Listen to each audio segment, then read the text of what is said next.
رايحين فين؟ تعالوا أقول لكم على أكتر من سبب يخليكم تشتركوا معانا في كورس الساينس. الكورس خاص لطلبة جونيور 4 و5 و6 وكمان ينفع لللور جريدز. هنعمل إيه يا ميس في الكورس ده؟ أول حاجة إحنا بنحبب الطالب في المادة، ودي أهم حاجة. طول ما الطالب هيحب المادة هيعرف يدي فيها.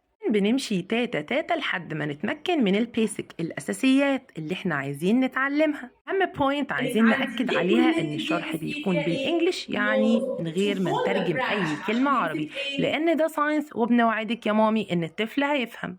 كمان هنتدرج في مستويات المعرفة وكم المعلومات، غير إن الطالب هو اللي هيوصل للمعلومة، لأن الساينس قائم على الأوبزرفيشن أو الملاحظة. نلغي كلمة حفظ خالص، وإن الساينس مادة صعبة. أنا هنتعلم إزاي نحل أسئلة الكريتيكال ثينكينج زي الجيف ريزن والوات هابن.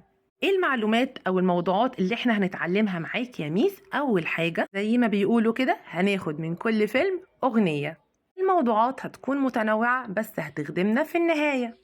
هنتكلم in general، يعني هنتكلم على الانرجي والفورمز بتاعتها، وهنتكلم يا ميس على السيستمز، وهنتكلم على الووتر سايكل، وهنتكلم على الفوتوسينثيسيس بروسيس، وهنتكلم على الانيمالز والهابيتات. يعني يا ميس احنا هنعمل كفرنج لكل التوبكس. نضمن ان التحصيل يكون بنسبة 100%. بيكون في فيديوز بتوصل ليكم على جروب التليجرام والواتساب، ان المتابعة بتكون دايما.